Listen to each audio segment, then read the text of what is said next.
We have speaker number 2, Sam Knickerbocker, who is Do you ready, have the evaluation? who will be evaluated Printed it out, by, but didn't have the it. speech evaluated by Amy Roberts. Please welcome Sam Knickerbocker.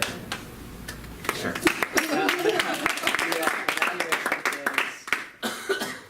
The purpose of the speech is for me to give this speech, be evaluated, and then come back and give it better, the same speech. So Okay.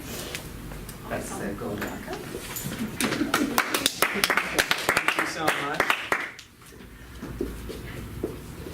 We all have instances in our lives that I would consider latent experiences.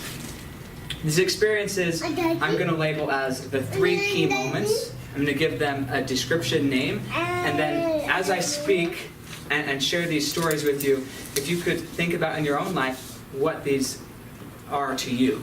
The first one is empowerment. The second would be enlightenment. And the third is independence. When I was very young, I would give myself 0 to 6 years old. We, as a family, did not live in the best conditions or situation. There was a lot of there was a lot of abuse. There was a lot of verbal abuse and physical abuse. And we were just in poverty as far as our tangible things. And as a result, I often did not feel very valued or loved or cared about, or that I knew that I had a purpose. Occasionally during the summer months, I would spend a few days on and off with my grandfather who lived in the next town over. And this particular day, I was about 5.5 years old, and we had been working long in the garden, getting all the weeds and everything, putting them up into the back of his little red Ford Ranger truck, solid metal. That thing's lasted, still around today. He's been dead for like 3 years. This truck really doesn't die. We should all buy one. No, that's not the purpose of this. Got it all loaded into the back there, and we made a trip out to the dump where we were to go and unload it. I was the younger of the 2 of us, so I jumped in the back of the truck, and I was throwing all this stuff out. And then on our way home, we were conversing, and I don't really remember a lot of this conversation, except for one part. And that is, my grandfather reaches over and turns down the radio a little bit.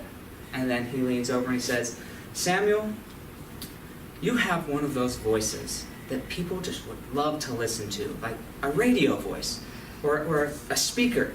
You have a voice that is just easy on the ears, and somebody would love to listen to that voice." I don't remember what I said after that. He turned the radio back up, and we went on our way. For me, that was the first moment that I remember personally of being empowered, feeling like I had a purpose and a goal in life. To this day, it still leads me a lot. That's one of my life goals, is to be a speaker, to be able to speak in front of many, many people and change lives through my voice. I never wanted to be a radio star, so I may go a different route. The second, though, is enlightenment. And we all have different periods of enlightenment and what that might look like. For me, again, our house growing up, our situation, was fairly abusive and controlling.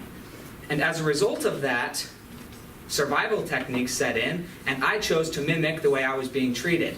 And so often I would bully my siblings, I would instill fear and get things done around the house. I thought I was being helpful. It was not out of malice to hurt anybody, but out of let's get things done. And often I would impose my will on my siblings if they weren't doing what I thought they should be doing.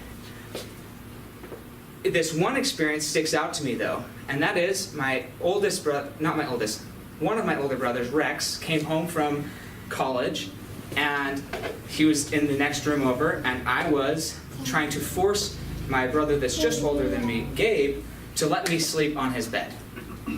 And he's like, "No, this is my bed." "Well, I'm bigger than you and I can control you, so I'm going to sleep on your bed tonight." So this was the argument that we were having, and I was winning as far as like physically. I was bigger than my older brother. And then in comes Rex. And after a little struggle, he separates us, and he just holds me to the point, he's grabbing my limbs, to the point I cannot move at all.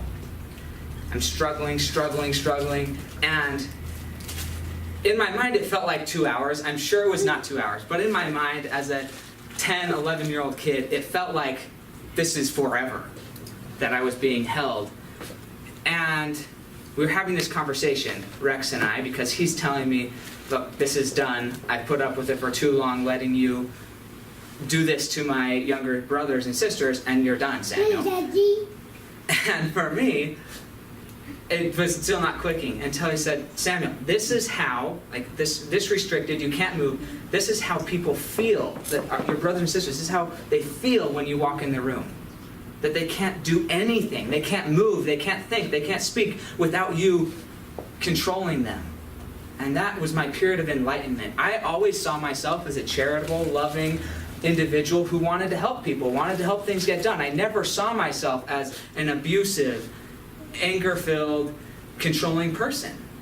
But that burst of enlightenment has changed the trajectory of my life and changed my ultimate goal to instill gratitude, confidence, and peace in individuals' lives. So from that one enlightenment of experience, it's guided me through to where I am today, and if I continue, will stay on that path. The last is independence. And so we've been empowered, we've been enlightened, but where does independence come in? We were homeschooled, and I have never been one for being told how I'm going to learn. I think that's the best way to say it. And there came a point that when I was 11 years old, I came to my mom and my dad and I said, I am not writing another paper. I'm not doing any more homework. That's not me. It's not happening. And they said, if you're not going to do that, then you need to go get a full-time job. And you might think, you're 11 years old. That's not really a possibility. I was not taking homework as my only answer. And in a small town in Idaho, thankfully, I found this person who probably was not doing what was legal. I'm not sure. Yes, you are. But I started working full-time in a honey extracting plant for $5 an hour. And I've worked full-time since. I did go to college, but I've always worked. And I gained my independence that day and decided I'm no longer going to have my life dictated to me. I'm going to make my life what it needs to be. So I'd just like you to ponder in your own lives what those experiences are. When were you empowered, and who did it for you?